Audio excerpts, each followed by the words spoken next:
आज पूरी दुनिया एक ऐसे विनाशकारी महायुद्ध के मुहाने पर खड़ी है जहां ईरान और इजराइल के बीच भड़की चिंगारी ने न केवल मध्य पूर्व बल्कि संपूर्ण वैश्विक अर्थव्यवस्था की चूल्हे हिला दी हैं। लेकिन इस वैश्विक हाहाकार के बीच भारत एक अभेद्य और अडिग किले की तरह खड़ा है जो पूरी दुनिया को अचंभित कर रहा है। 17 मार्च 2026 की ये तारीख इतिहास के पन्नों में स्वर्ण अक्षरों में दर्ज हो चुकी है, क्योंकि ब्रेंट क्रूड ऑयल की कीमतें $106 प्रति बैरल के उस खतरनाक और रिकॉर्ड तोड़ स्तर को पार कर गई हैं, जहां विकसित देशों की अर्थव्यवस्थाएं ताश के पत्तों की तरह ढहने लगी हैं। दुनिया का सबसे संवेदनशील और रणनीतिक समुद्री रास्ता स्ट्रेट ऑफ हॉर्मुज, जिससे होकर दुनिया की कुल तेल आपूर्ति का लगभग 5वां हिस्सा और भारी मात्रा में तरल प्राकृतिक गैस गुजरती है, आज बाकी दुनिया के लिए एक नो गो जोन बन चुका है। अंतरराष्ट्रीय जहाजों के लिए ये रास्ता किसी सुलगते हुए ज्वालामुखी से कम नहीं है। लेकिन इसी युद्ध की विभीषिका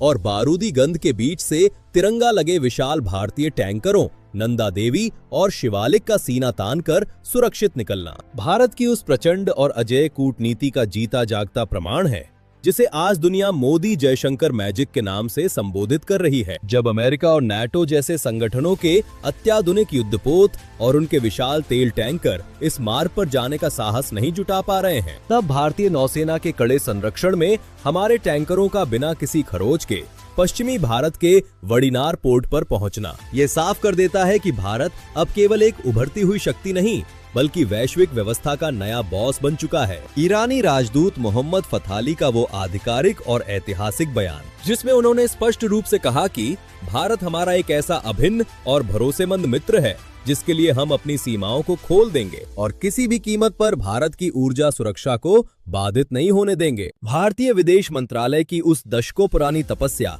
और रणनीतिक दूरदर्शिता का फल है, जिसने ईरान के साथ ऐसे प्रगाढ़ संबंध विकसित किए हैं जो युद्ध के भीषण दबाव में भी अडिग रहे। फॉक्स न्यूज और CNN जैसे बड़े अंतर्राष्ट्रीय मीडिया घरानों पर आज दिग्गज रक्षा विशेषज्ञ और पूर्व राजनयिक ये खुलेआम स्वीकार कर रहे हैं कि अगर इस समय दुनिया में कोई ऐसा वैश्विक व्यक्तित्व है जो तेहरान, तेल अवीव और वॉशिंगटन के बीच बैठकर इस युद्ध की आग को ठंडा कर सकता है, तो वो केवल और केवल भारतीय प्रधानमंत्री नरेंद्र मोदी है। ये भारत की उस रणनीतिक स्वायत्तता की बहुत बड़ी जीत है जहां हम किसी भी वैश्विक गुट का हिस्सा बने बिना केवल अपने राष्ट्रीय हितों को सर्वोपरि रखकर अपनी शर्तों पर दुनिया चला रहे हैं। भारत ने न केवल अपनी घरेलू ऊर्जा जरूरतों को सुरक्षित किया है बल्कि नंदा देवी जैसे विशाल जहाजों के माध्यम से 92,700 मीट्रिक टन गैस की सुरक्षित आपूर्ति सुनिश्चित करके घरेलू कीमतों को नियंत्रित रखा है। जबकि इसके विपरीत यूरोप और अमेरिका में तेल के पंप सूख रहे हैं और जनता सड़कों पर है। ये न्यू इंडिया की वो अंतर्राष्ट्रीय धमक है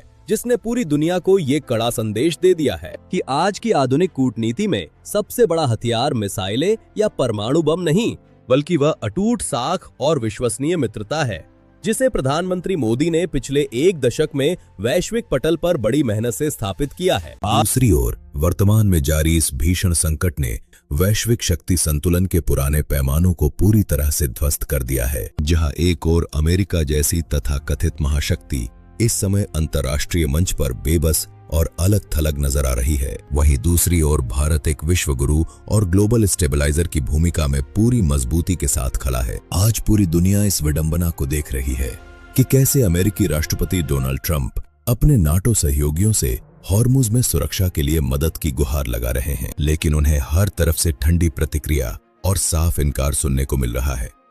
ये आधुनिक इतिहास में पहली बार है जब पश्चिम का सैन्य गठबंधन इतना बिखरा हुआ दिखाई दे रहा है, जहां ट्रंप स्वयं ये चेतावनी देने पर मजबूर हैं कि अगर सहयोगियों ने साथ नहीं दिया तो नाटो का भविष्य अंधकारमय और बहुत बुरा होगा। इसके ठीक विपरीत भारत ने किसी भी सैन्य गठबंधन का हिस्सा बने बिना अपनी विशिष्ट सॉफ्ट पावर और हार्ड कूटनीति से वो असाधारण लक्ष्य हासिल कर लिया है जो अरबों डॉलर के विमान वाहक पोत और घातक मिसाइलें भी नहीं कर पाई। भारतीय रिफाइनरियों ने इस संकट को बहुत पहले ही भांप लिया था और अपनी घरेलू LPG उत्पादन क्षमता में 36% की ऐसी ऐतिहासिक वृद्धि की है जो भारत की आत्मनिर्भर शक्ति का एक अनुपम उदाहरण है। जहां दुनिया भर के प्रमुख हवाई अड्डों पर उड़ानों पर प्रतिबंध लगे हैं और दुबई जैसा व्यस्ततम एयरपोर्ट संघर्ष कर रहा है, वहां एयर इंडिया और AI एक्सप्रेस की 44 से अधिक उड़ानें युद्ध क्षेत्र के ऊपर से निरंतर संचालित होकर भारतीय नागरिकों को सुरक्षित ला रही हैं। विदेश मंत्री एस जयशंकर की वो स्पष्ट, बेबाक और इंडिया फर्स्ट वाली कूटनीति आज हार्वर्ड से लेकर ऑक्सफोर्ड तक के लिए एक केस स्टडी बन चुकी है, जिसमें उन्होंने विश्व को ये आईना दिखा दिया है कि भारत की सर्वोच्च प्राथमिकता उसके अपने 140 करोड़ नागरिक और उसकी अपनी ऊर्जा सुरक्षा है। आज भारत की इस सफलता ने उन पश्चिमी मीडिया संस्थानों के मुंह पर ताला लगा दिया है जो अक्सर भारत की तटस्थता पर सवाल उठाते थे। आज वही रणनीतिकार ये मान रहे हैं